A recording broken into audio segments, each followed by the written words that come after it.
Peace and love. This is Unapxlxgetic. We at the bridge. Shout out to Port Entertainment that you tune into, and I appreciate you tuning into that. Peace and love. Let me figure out the setup. Window shot.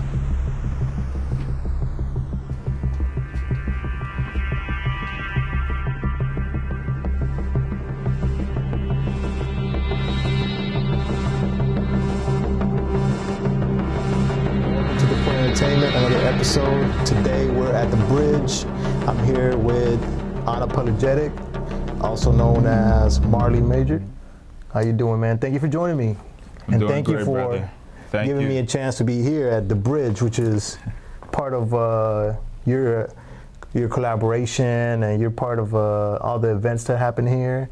I mean, can you tell me a little bit more about what the bridge is? Sure, absolutely. Shout out Port Entertainment for being at the bridge and making history. Appreciate you, brother. Yeah, the bridge is a collaborative space conceived by me, Baines Bettis, Georgia the Garden. So it's 3 partners in the space. The bridge, we just look at the bridge as a platform, similar to Instagram, but it's a physical platform.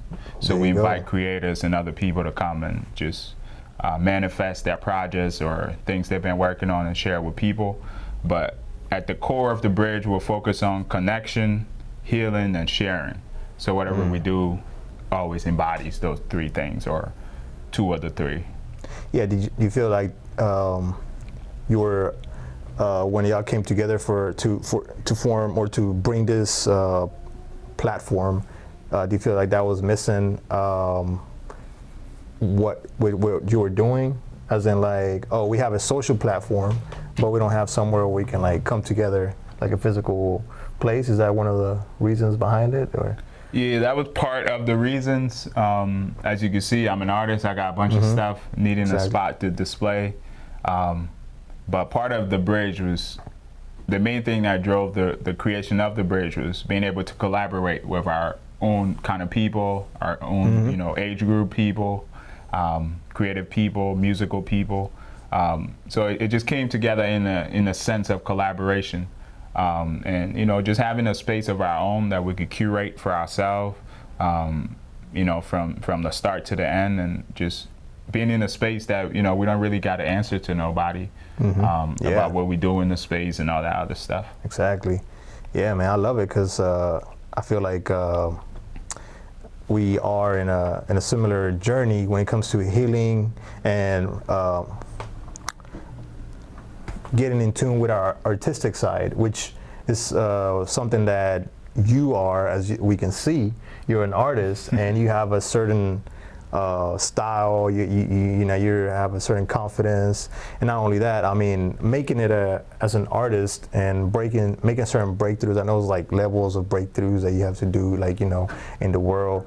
But in the Philly area, I feel like you have made a certain breakthrough where people know you. People are like, oh, I know who did that. You know what I mean? You want to get to that point as an artist. So I wanted to like at least who Unapxlxgetic is and how he got started, like when it comes to the art, when it comes to all the, as you can see, what we have behind is your creation and all around this space as well.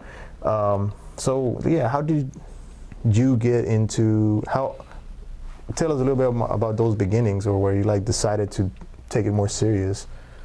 Yeah, a little bit of background. I went to art and design high school in Philly, and then I studied graphic design in college. So transitioning out of that, I had the ability to create my brand, but also the ability to create art.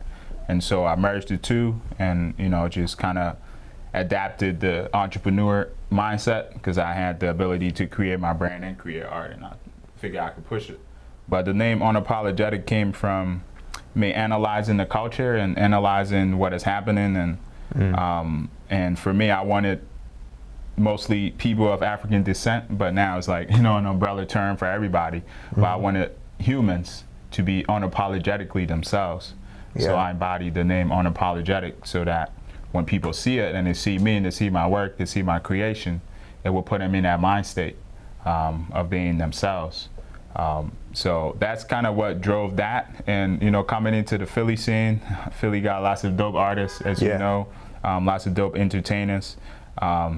So breaking into the Philly art scene was a bit challenging, but it all came out of networking and showing up to events and supporting the homies, which is how we met at another event. Shout out to homie Berlin, Smooth Waffles. And great event. Just, you know, in collaboration and showing up and being present, and also just adding to the energy of what everybody's building, because we are all on our individual journey, but at times we get, you know, a little window to come together and celebrate or showcase.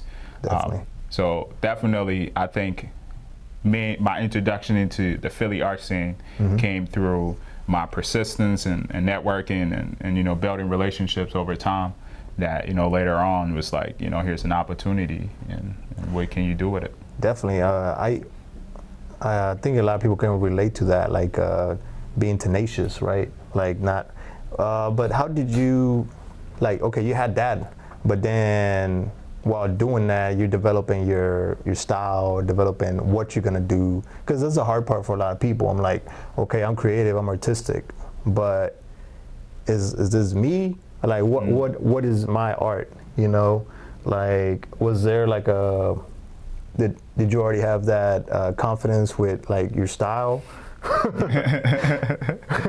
No. Yeah, obviously in the beginning, no, but I had an idea. Gotcha. Of what I wanted to build. It's just it took a while for me to get the proper pieces, like for example, the topography or the colors or the style.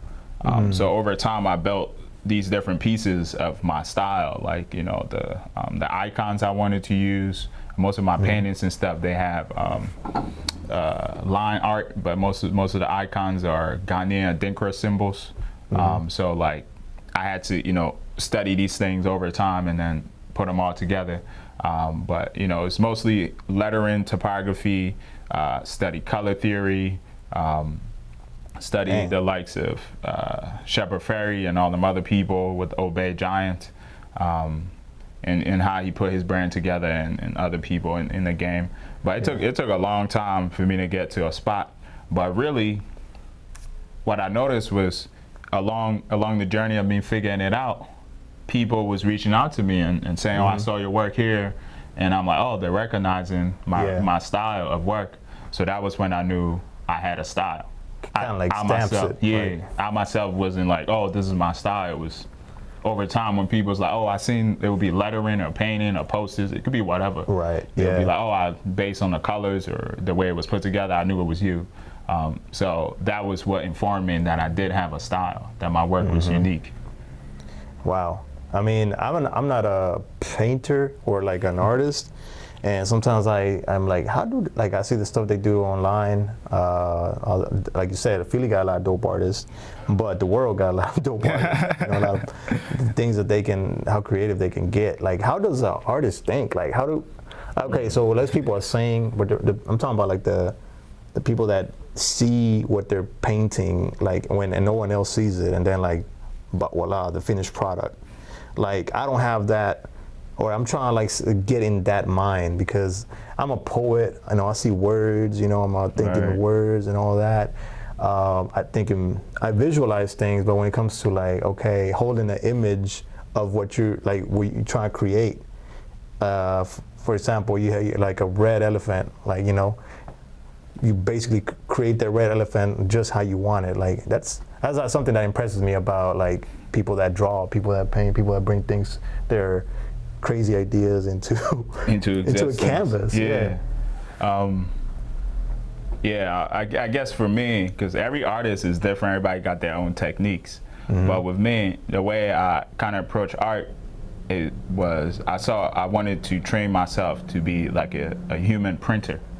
So if I saw an image in my mind, I wanted to print it with my hand exactly, or as close to perfection as possible in my mind, and translate that through my hand. So that took a lot of time and a lot of like focus for me to be able to do that. You took a lot of mistakes. Sorry, I interrupt. Oh yeah, it's all good. Yeah, I mean that's part of the game. Whatever you're doing, whether it's sports, art, music, you got to be willing to quote unquote fail. Yeah. But for me, that was one thing I was never kind of afraid of, was trying and seeing where it was going to lead me. So for me, I didn't really have that thing that was holding me back. But also, I'm someone who's really open to criticism. So however way I can improve, I'm open to someone saying, oh, this, this could be this way and stuff like that. Sometimes I don't agree with it, but I'm open to hearing how other people perceive what I'm doing. But with art, it's very much like, now that I've stepped into the performative side of like, spoken word and everything, it's very much like music. You kind of see colors in your mind, and you try to translate that as best as possible. But with me, the way my artwork is like, I see about 75% of the picture mentally. And when I'm doing it, once I hit that 75%, then other ideas come into fruition and I'm able to finish the painting. And then stuff I didn't think about and all of this stuff will later on kind of add to it and give it a little bit more of a different energy than what I saw, or take it to that next level. But yeah, it starts with like colors, and then you got to translate that and other things. So you see it 75%, and you hold that image, and then you bring it into a canvas or a paper, and then from there, like that last 25%, that's like that what comes up along the way. Yeah, right? That's just nature at that point. Yeah, definitely. Yeah, I was talking to a writer yesterday who wrote a book, and it's like someone that published her first book, and she's talking about like different type of writers. Stephen King is I think she said a pantser, and then there's a plotter. Okay. The pantser is like the one who writes, just writes, doesn't prepare, doesn't plot anything, just goes and writes and gets into the flow, and the story unfolds. And then the editing, that's when maybe it's kind of like similar to 25% is done. Yeah. But then there's the plotters who like think of like the whole world of the story, the characters, like their backstory and all that, and then before they even start chapter 1, so I'm guessing there's like artists, like when it comes to art, as in like visual art, there's like different styles or approaches to how you bring that idea in your head into a canvas, right? Oh yeah, for sure. The paintings and stuff you see in front of us, is like, I don't have no sketches for them. I just pick up the canvas and I get to it. There is no how people would sketch on paper, and then we test colors, and then it's like, oh, I got it perfect, let me paint. To me, that's kind of a time wasting, and it takes away from the authentic nature of art. Like, I think art is, is like an energy you expressing. So like, why would you try to curate and package the energy? But with design, I go through, the sketches, the concepts and things, because design is slightly different. But with art, I just love to sit down and just see where it goes from start to finish. So all the art pieces over there, no sketches, just a canvas, and I was inspired and I got to it. These posters in the back of us, however, the Afro-constructivism, there's 7 of them without the black and white one. But those posters took me about 2 years, maybe 2 years to create. And I had over 30 different iterations that, nobody's gonna see. But I went through all these digital ones, and I'm like, okay, this stuff can be here, the text size could be here. So but I had to narrow it down to 7. But each poster basically got like 2, 3, or 4 maybe different versions, and then I was like, okay, this is the best version of this set. Gotcha. And then that's 1, and then this is the best version of this set. That's 2. But yeah, this poster is probably the longest in terms of art pieces that I work on. The longest time I worked on something, and so when I was working on it, I got it to where it needed to be. Took a break from it, and I came back to it. I had other ideas, and then I created another iteration, and I had other ideas, created another one, and then we got to the final one. Why do you know it was the final one? I know it was the final one because it felt once I got it done, the energy I felt from it was similar to the initial energy I felt when I first started the project. Which one's the final one, by the way? Is it? Because I think this Yeah, one's, all of these are the final ones. All the well, yeah, like I'm talking about like the last piece of like there's 7 of them, right? yeah. Like which one's the last piece, or you did them all at the same time? Yeah, these are all. Yeah, I was working on all of them at the same time. So, for example, if I'm working on something and I'll work on like the illustrations or something, and then I'll be like, oh, okay, this chain or something could look nice on that other one. Then I'll move it to the other one, and then I'll push that one, and then I go back to the other one. Gotcha. But then once I get them to where they need to be, I'll then let them sit for a little bit, and then I come back to them, and I'm like, okay, is there anything else I could change? Anything else I could put into it, and things like that. Believe it or not, one of the thing I had to face was including the title on them, because the title kind of took away from the poster. So I was going back and forth for a while, the size of the title, where I could place them, but they once I put them on there, it helped people kind of figure out what it was. Right, yeah. So it's America, Nirvana, Yep. Liberty, Justice, Freedom, Audacity, and Trinity. Right? Yeah. Okay. So the Trinity and America one is like so that poster is based on Malcolm X. And the Trinity one is based on Trinity from the Matrix. So eventually I'm going to put a story together and similar to a Bonnie and Clyde story. Oh, and word. then evolve it into like movies and stuff like that. Yeah, man. So they look like stamps as well. They can turn them into stamps, like make that'd it be your own. dope. That'd be dope. Yeah, That'd be really people dope. mailing their, they're sending their mail with the stamp, one of your stamps.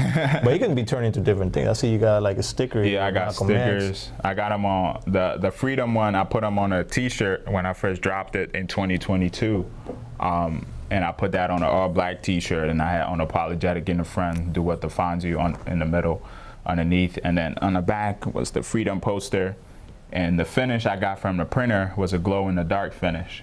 So during the day, it absorbs the sunlight, and then if he happens to wear it at nighttime, your whole T-shirt is glowing. Wow. And pretty so, cool. yeah, it sold out before I even posted it online. Amazing. Yeah. Yeah, that's what it's all about. Yeah, I mean, but that was the like to your point you was making, how I could adapt it from stickers, prints, posters, clothing. Yeah. Yeah, it basically lives on anything. I mean, once you create your art is yours, and then like, yeah, definitely. That's one thing about artists. Like, they should definitely capitalize on that. Like, a lot of people create a canvas, but they don't put it on a shirt. I mean, I guess if you want to monetize and fund your artistry, right, you got to find different ways, and that's one thing that you also like have spoken and have shared, like your experience, right? You have recently posted and shared the course or the work. 15 mental disciplines for the modern entrepreneur: money management, business plans, creating business plans, idea testing. So if you have an idea, don't just jump into it right away. Test it with your friends, your family, get your own data, and then you mass produce it. 7 characteristics of entrepreneurship, got that in there. What made you want to write this book, man, or a workbook?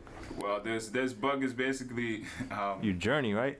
yeah, it's my journey, but it's like what I've learned and where I'm going, and it's like the stuff that I learned over the last 5-6 years. It makes sense now to like put that down as a resource for people coming along, because I'm going to learn more new stuff later. Shop, or what is it? The creative entrepreneur. Oh, the mental disciplines for The mental entrepreneurs. disciplines. Yeah, that was just part of my journey as being like an artist and being a artistic entrepreneur or a creative entrepreneur. Was just basically the stuff that helped me kind of get over that mental hurdle that everybody is, stuck in, whether it comes to, whether it comes to like creating, or it comes to being like doubting yourself, or it comes to just, those stuff that hold people back. Just flourishing mainly, like on whatever endeavor you're in. Yeah. I mean, it doesn't matter if it's selling art or being a poet or just opening your first store, like, you know, a baking shop, whatever it is. Yeah, You know? there's whatever. If you're an entrepreneur and you got a vision, it definitely kind of grounds you on some practices and things you need to do, and talk about identifying the characteristics of being an entrepreneur, the different, you know, characteristics you got to have. And then I talk about the 15 mental disciplines as an entrepreneur that you need. Yeah, so we're here, you know, sipping some tea. Thank you for serving me, man. Absolutely. What kind of tea are we drinking? We are drinking a herbal tea. It's called soursop. Oh, okay. Yeah, shout out to Honey Dove Herbals, Mia. Nice. Yeah, so you try to take care of yourself, like nutritionally, you know, your diet and what you consume as well? Oh yeah, absolutely. Well, for me personally, I identify myself as a conscious creator. So what that means basically is the artwork and messages that I'm channeling are messages I believe is coming from nature, coming from the divine. Yeah. So with me, it's like you understanding I'm a vessel. Yeah. So I got to keep the vessel clean. And we was actually talking about soccer off camera. Yeah. And I was telling you a little bit about I wish I had, you know, the health tips back then. Yeah. Now that I have the health tips, you Now that know, we're older, yeah, we're younger, yeah. yeah, it helps. We had the now. physique back then, but we didn't take care of ourselves like, when it comes to what we ate and all that. Yeah, all the injuries that mount up.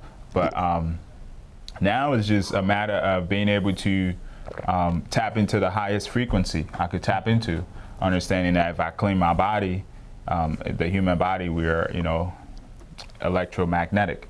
So if we cleanse our body with, you know, primarily eating fruits and veggies, then we will be able to tune into that frequency and that vibration to be able to download ideas and put them out at a much quicker rate. Yeah. So for me, that's kind of what I tapped into, and like when I have ideas, man, it's like it's crazy. It just comes, bro. It's like I don't really, like I was telling you, I don't really like do all the sketches and all the crazy stuff that other people do. It's just a matter of, you know, me being intentional and grounding myself and letting the ideas flow. And once the idea comes to me, I don't really try to question it. I just let it flow, and then I see where it goes, and it ends up being like a beautiful, you know, masterpiece that people appreciate.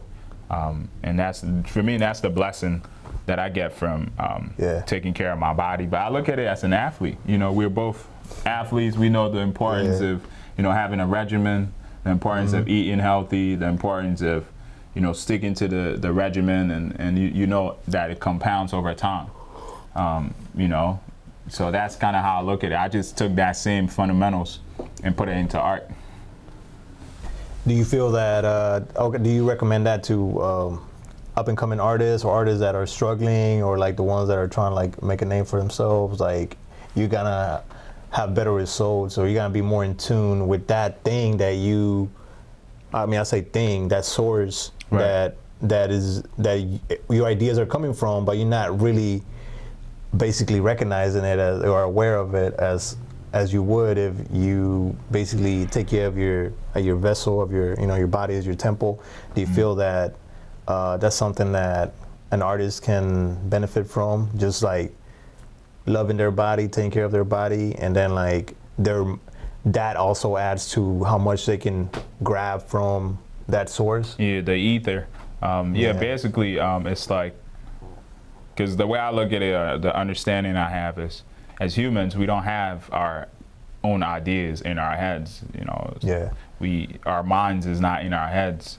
So it's just having the ability to tap into the source that gives you the information. And, you know, depending on what we do, there's a bunch of stuff we could go into the real nitty gritty of it. But what we do, what we eat, what we listen to, what we watch, what we wear, serves as blockage and things like that. So I would say I wouldn't recommend it to everybody, because everybody, you know, is on a different journey and things like that. But if you're really trying to be serious with it, and you know, really, you listen to music and stuff, and you know the artists that really kind of separate themselves from the Yeah. other musical artists, you're like, oh, okay, definitely, I could tap into them. Once you put that music on, you're like, oh, it takes me to a whole different dimension, and I feel so great. I feel so calm. So that's the same way I approach the art. Interesting. To me, art is very sacred. It's a sacred art form, a Yeah. sacred language that was given to us. The music, the sound, the visuals. You know, over time, it became like a quote unquote job, but it was really, you know, stuff that, you know, the early humans kind of cultivated and you know, passed it down. So the way I look at it is just, I'm just creating art that I want them to better people. I don't just create art just, oh my God, that's cool. No, it's like the colors I'm using, they're specific, and it mentally to do something to your brain if you look at them. And so it's all the science, like I was telling you earlier, color psychology. Basically, I go through the colors and what they mean, you know, yellow, blue, orange, green, all of the colors. I could tell you the fundamental meaning of what they do to you psychologically when you look at them. And so also adapting the strategy that is used in advertisement.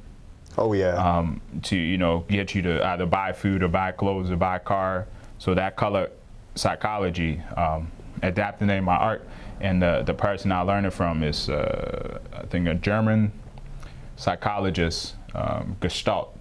So there's a psychology called Gestalt psychology, and it's basically the breakdown of colors. And so, you know, how they influence people and how basically companies use it in their marketing. Yes, and you know, that's just kind of how it goes. And we can use it as well to basically convey a certain feeling, or like to get the certain feeling or mood from the whoever's looking at our art. Yeah. Okay. Yeah, it's just so if you look at a color, it brings up a specific mood in you and a specific feeling in you, and yeah, I mean, yeah, it depends on what colors you mix as well and all that, right? Yeah. It's very interesting. Yeah. I was like you mentioned the artists or the rappers that separate themselves, and I was just thinking how maybe like when you're more in tune with that with the ether, like where you trust what is giving you, then your art, it shows in your art. You know, maybe those are artists that make that music that's like really hits you, really makes you feel some type of way, instead of like the artist is just making music, you know, because you know, he just wants to make money. So like maybe it's good to gain or like feel that idea is for you, and you got to like put it on paper, or you got to put it on a track, you know, because like you said, they're not in your head. I mean, they come to you. I read about it. Have you read the War of Art? The War of Art. Steven Pressfield. It's a short book. Okay. And he's a writer, and he talks about how you gotta have a muse, or like a way of like. He basically talks about when you're gonna write, just write, and then the ideas are gonna come to you. They're not yours, and make sure that idea is yours for that moment. But if you don't capitalize it on, someone else will. Yeah, someone else gonna pick it up because it's in the air, and it's kind of like I'll be trying to get a little not deep, but you have to get deep with the way I work. But speaking of ideas, I got this workshop that I've kind of thought a couple months ago in the summertime in New Jersey, but I may do it in Philly as well. Talking about how like so your thoughts, they're an air product, and what that means is thinking about the four elements of you know, our world, the air, fire, water, and earth. So with your air, your thoughts, I mean, they're air substance. You can't see them, but you can feel them. So similar with the air, you can't see the air, but we know it. You know, oxygen is in this room. So you can't see your thoughts as, you know, like a tangible thing, but it's there. So then you got to go through an alchemy process of turning that into a physical. So this was once a thought in somebody's head until they made it.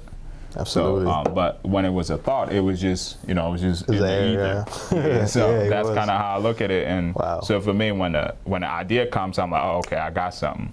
How could I take this air substance and turn it into an earth substance?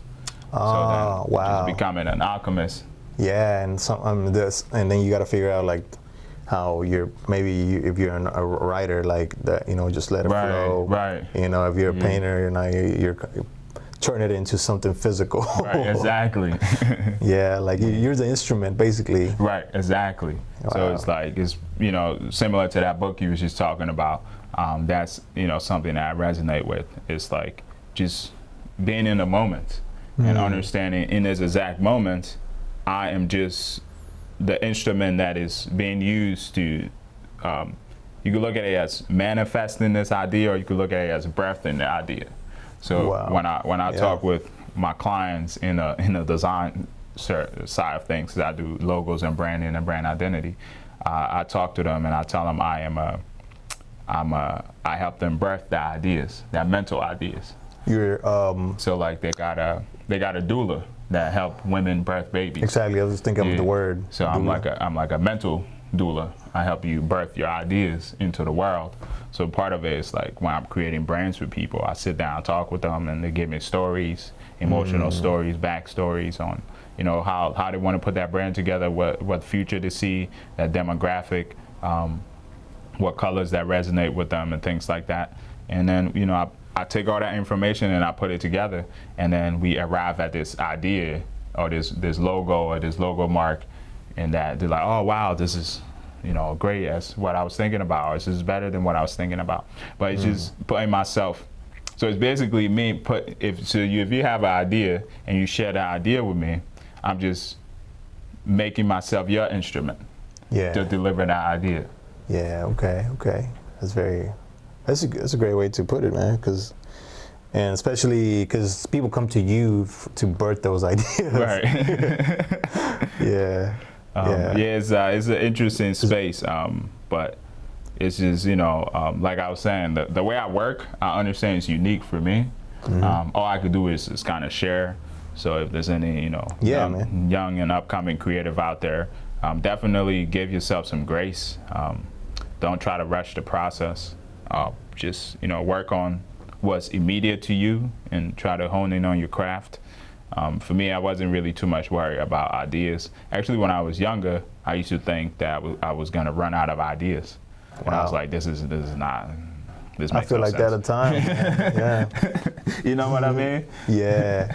I'm like, I'm doing all this stuff. I'm going to run out of ideas. You never do, right?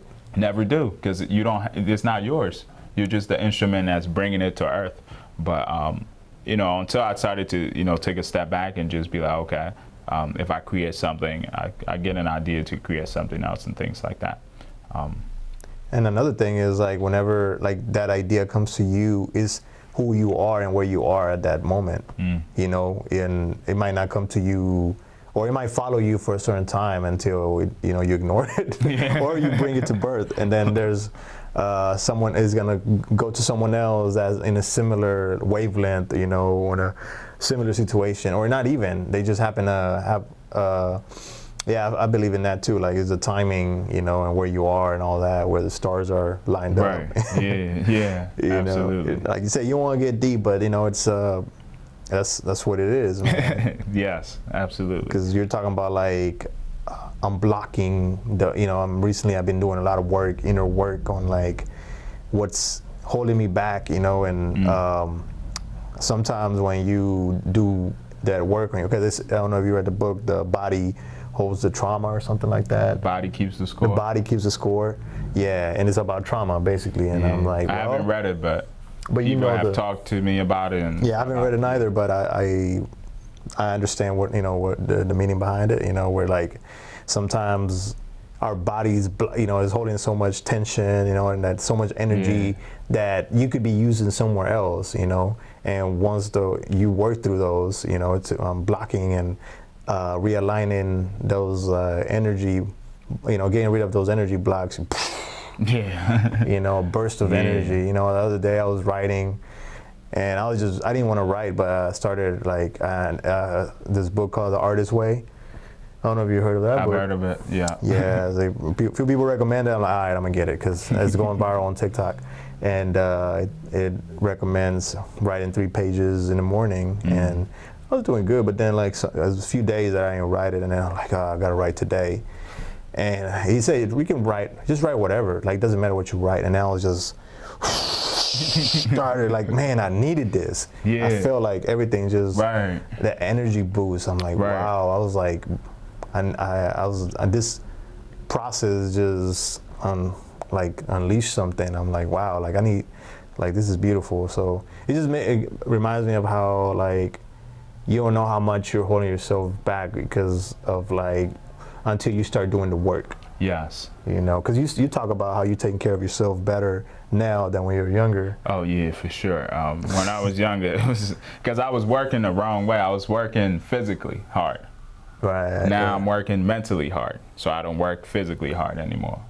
So it's like I got a line, one of my spoken word pieces. It says, "A wise man once told me, think and grow wealth. A work and grow poor." So for me, I'm on that sense where I'm mentally, like that's where I burn the most energy. Physically, 20-25% of energy I feel the need to exude.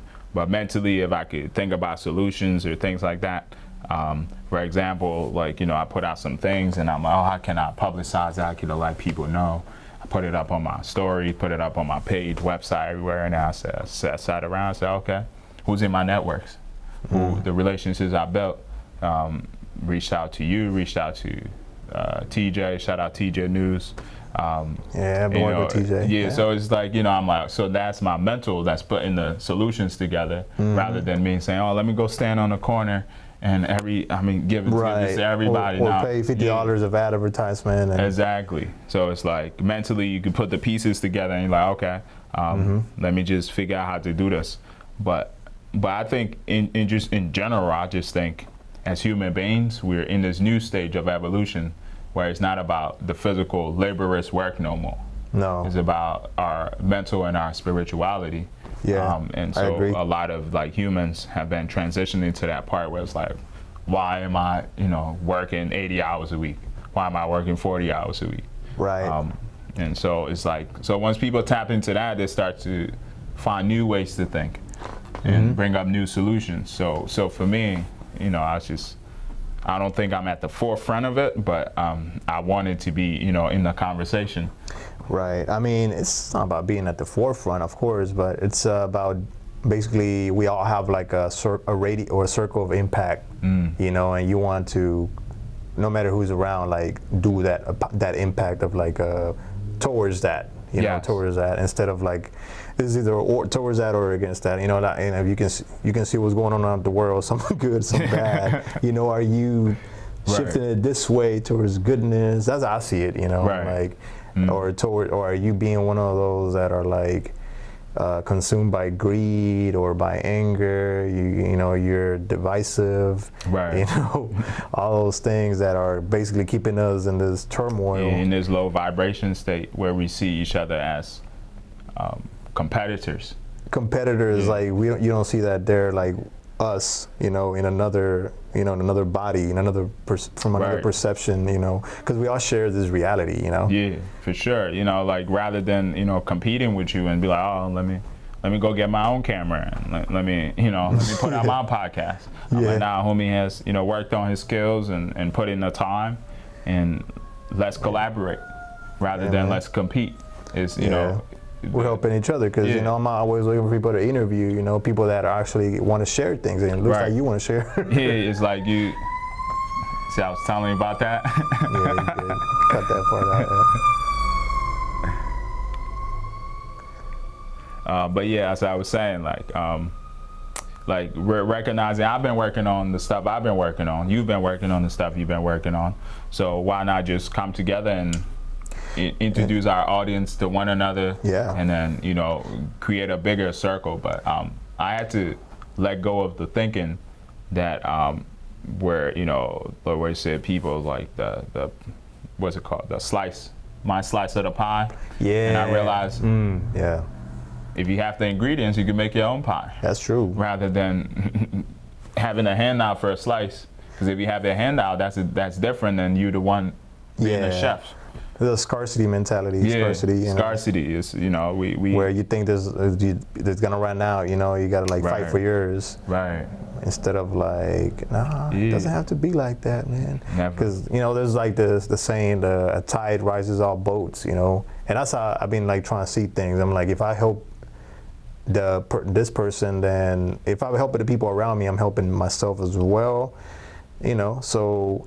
And we talked about, like, as an artist, some people don't want to do the business side of things. I don't know, this is not the business side of things, but it's like putting yourself out there, like letting people know what you do, the advertising of, what you do, and also like the business, the real business side of things, where like turning your artistry into an LLC, opening your LLC, like setting up your website, like doing the accounting, setting up a shop, and all these things that could help you succeed as an artist. A lot of artists just want to do art, right? Yeah.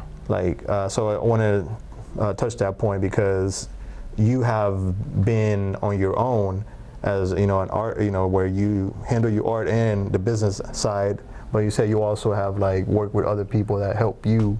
So what do you advise to people that don't want to delve into the business side, or they feel like they don't really understand it, but they know that it's something that that is important, especially in America. Yeah, I mean, you just gotta think about anything. We hear stories of all these like athletes who's making millions and millions, and the accountants, embezzling their funds and doing other things and investing, and the investment go wrong. Mike Tyson got, when he was his promoter, the Don King. Oh, right. He took all his money. Yeah, that's kind of how it is. So for me, well, once you embody the entrepreneurial lifestyle, is you're no longer working for a business. You, as the human being, you are the business. There was an interview from a while back where Kanye was talking about, as artists, you are the CEO, and everybody else should be underneath you as far as a company. Yeah. Like if you have a company, you got a CEO, executive, and all the other branch. But as an artist, if you set yourself up in that way, then you are the CEO. And now later on, you could hire a CFO or an executive, secretary, treasurer, other people. But the way I understand it is, in order to hire the right people, you first got to do the job yourself.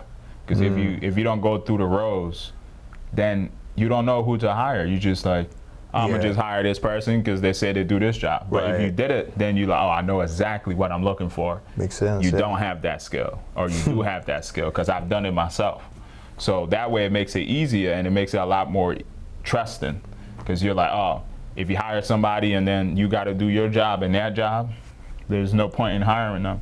Makes sense, because you never know if you're able to, maybe you're good at that, whatever you thinking about hiring someone for, and if you never try it, you don't know if like, oh, never mind, I now know how to not to do it, but I know what to expect from someone else. They're gonna hire me. So yeah. But just to answer your question, is like everything is in the beginning stage is frustrating, it's new, it's gonna cost us time and energy. Even if you're an artist, like at was one point you didn't know how to draw, you had to sit there and learn how. So same with business. In the beginning stage, you're not going to understand it. But if you show up every day, you will get a little bit better today. And you will understand, as we were saying, if you decide to go the route of an LLC or a sole proprietor, or have a not-for-profit, you understand, okay, I could do this, I could file my taxes here, I could get deductibles on this. So it becomes a whole different thing over time where you learn. But I think we just in an era where people trying to get everything instant, trying to learn everything in one swoop. And it's like, that's not possible. As humans, we're not designed that way. So it's like, regardless of how much we try, it's never gonna work. I heard you heard of Eric Thomas, the hip hop preacher. Yep. When I was trying to make my way to college and play soccer in college, I used to be running in the morning, 5 a.m. runs and stuff like that, and you listening to him and a bunch of other people, Les Brown and other people like that. And I heard him say something once that allowed me to understand that I literally had to like focus on the process and enjoy the moment of what I'm doing and be totally focused and put intention into it. But he said something, he said like, you cannot be 21 in 19 years, regardless of how long you try or how much you try. And I think that's what people are trying to do. They're trying to be 100 when they're just at stage 1. And it's like, nah, you got to go through every stage to make it to 100. And when you at 100, then you know the process to get to 100. But just in life, man, it's just, you cannot skip any steps. And if you do, life is not like a linear, it's very, you know, circular. So if you skip a step, if you're 40, 50, you're going to have to learn something you didn't learn when you was 15, just because you didn't take the time to do that. But also with business, I heard Nipsey said something one time in an interview. He said you got to go through every emotion in business. So for me, with business, you know, I mean, right now, as you can see, I'm going through it with all the stuff I got going on and things like that. But I'm better prepared for it because I knew it was coming. But with the emotion, I just kind of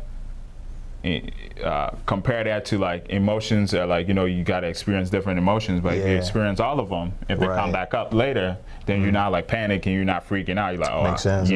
So similar with business, if you go through all the different job titles, the uncomfortableness, if it comes up later, you're like, okay, I know who to call. I got somebody on the you remember them business cards with where you used to flip through on the Rolodex or whatever? You're like, oh, I know the homie here, let me hit him. I got so many business cards, I collect them, you know. Yeah, I got you up on the wall over there. If we doing something, like, I know somebody in media, I know somebody here. Let's put a team together. Exactly. So it's like, it makes it easier if you go through it yourself. Plus the connection that you built is much different because we met each other in like a space that was like a creative space, but we met as humans. And then you was doing what you was doing, I was doing what was doing, and that was like an extension of us.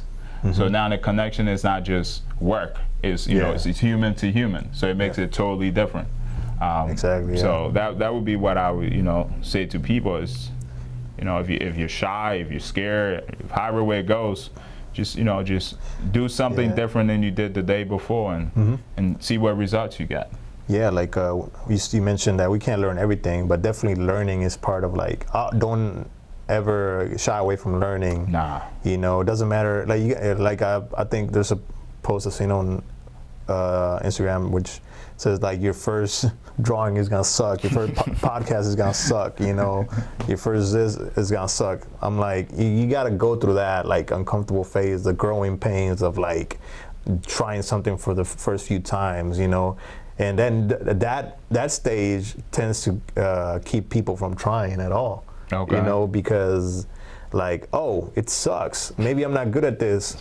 I should not do it ever again. Or you like, or you have that tenacity, or you have that long-term goal. I'm like, and then you excited about the process. Or like, oh, we failed again. Or this didn't work out. Let's try this different. You know, it's the attitude and perspective, I guess. Yeah, most of the thing I tell people, I say, if you're trying to do, especially with business, if you're trying to do business, whether it's as an entrepreneur or whatever, so the thing that happens when you conceive a thought or an idea is it comes with an emotion. So you feel certain way and your body releases, whether dopamine or other kind of chemicals that makes you feel good.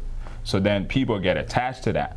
And they're like, oh, I'm trying this stuff and I don't feel the way I felt initially, so let me stop. But when you take that route in business, you got to separate the emotion from the logic. You know, do not move with emotion, move with strategy. Because in times of, you know, chaos or adversity, you could rely on your strategy and your disciplines. Emotions, they're like the waves, they always come and go. So you can rely on that and then, oh, I'm not feeling good today. You know, imagine we had planned this interview and I hit you this morning, hey man, I'm not really feeling too good. You know, well, I mean, like, and I noticed it don't really work that way. It's like, you know, you gotta. You start like, okay, maybe this person, like, being more unreliable, you know, and then that connection, kind of like, Yeah. okay, maybe I should go with someone else. You know what I Right. mean? It's not even. Yeah, it's about that, but at the same time, Right. it's like the way I look at it. The main thing I think is about is you're closing yourself to opportunities. Because, for example, like we were talking about, you know, the specific of doing things at a certain time. If we shoot this content today, the alignment that we have today, that could manifest elsewhere. Where it's like, because we shot it today, you could go home, have time to do X, Y, and Z, and by the time you put it out, it will be in alignment for whoever is supposed to see it and receive it. That's true. And then when they see it, they might hit you asking for me, and then something else could come out of that. But if we was like, oh, let's people think like people like us don't have emotions, I'm like, nah, I feel exactly how you feel. You know, I reach out to people and they tell me, nah. You know, I apply for stuff. They tell me, nah, you're not as good as you think. You know, in so many words. But I don't let that get in the way, because I have a goal. I have something that I'm going after. So that's what I'm going after is a lot more important than my current feeling.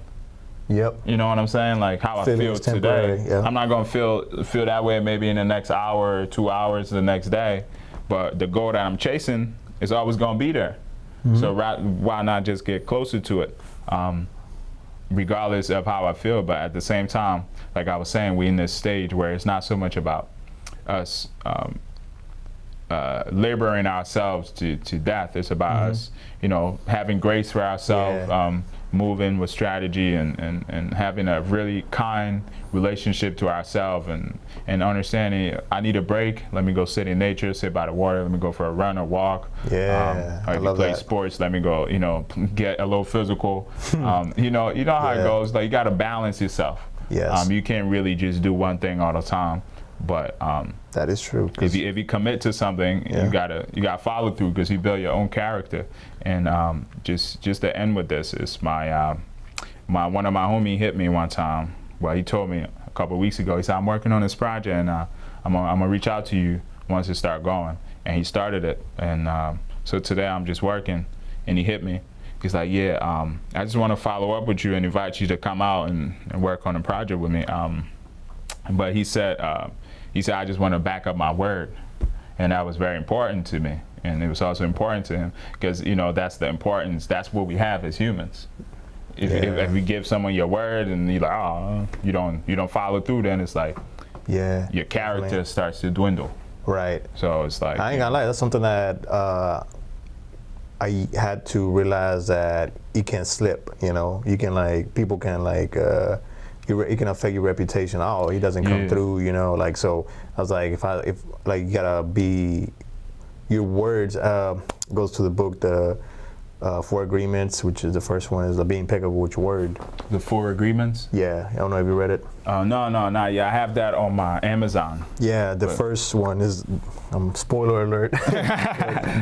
Go be impeccable with your word. Okay. When it comes to the importance of not only like keeping our word, but also like the power of the words that we choose, like how it affects us, how it affects other people. So like I can tell you oh, you can't fucking paint at all. Depending on like how you take it, of course. Right. Like, you know, depending on like when you're like a 5-year-old, like it would have like had a different impact on you. Dramatic. Exactly. And I'm like, so it makes you think about that, but also like, the importance of how every word that comes out is, you know, has a, make sure that, you know, it's impeccable, I guess. But man. You know, they said, like, you know, I mean, not to get all religious, which I'm not, but, you know, they said, like, in the beginning was the Word, and the Word was God. Yeah. So with us, our word is our God. So we can manifest through our words. Exactly. So what are you using your human power to do? Are you using it to break down your own self, or are you using it to build yourself? Yeah. Because they're like, oh, right. Homie, give me his word. I'm not even worried about it, you know, because I know you take care of it. You know, that kind of stuff. But we're all humans. We, you know, life happens, thing comes up, but don't like, you know, don't back off your word just based on your emotion. If it's based on like a life activity or, you know, life situation that come up, that's totally okay.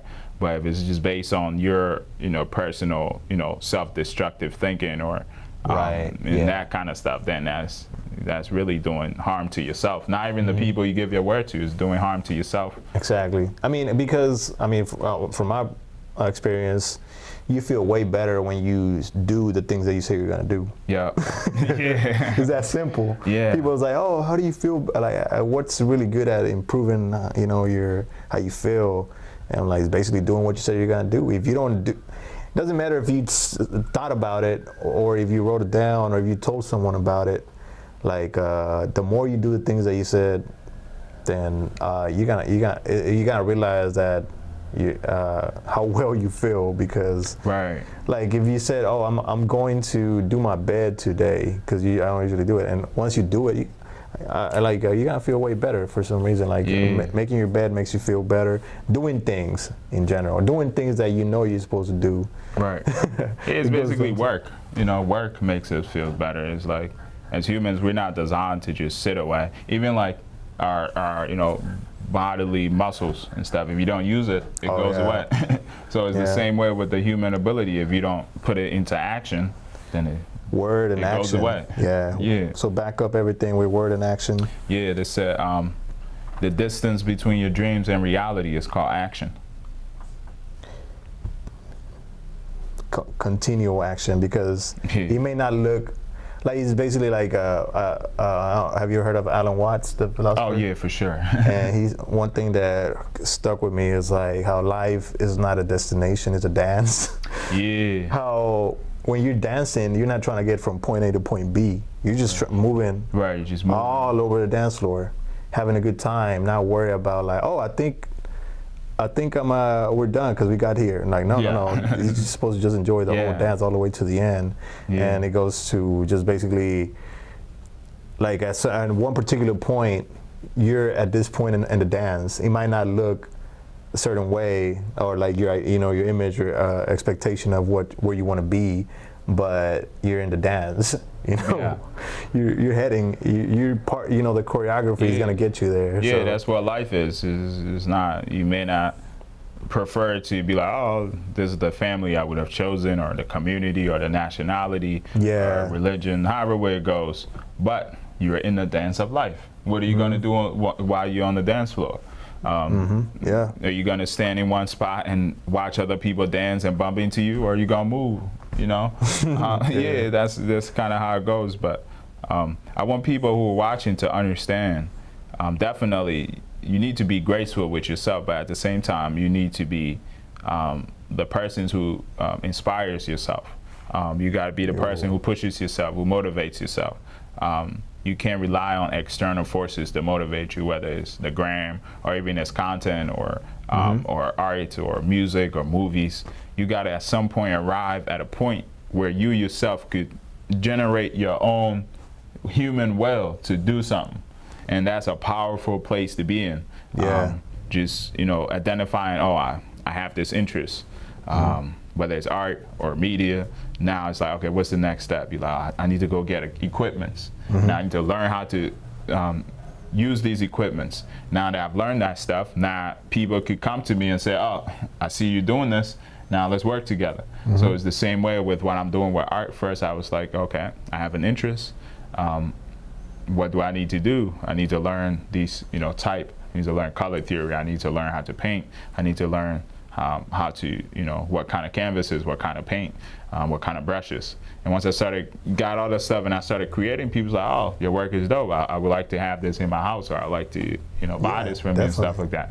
But if you just, I have an interest in art, and then your next question that come up is, how can I sell my art?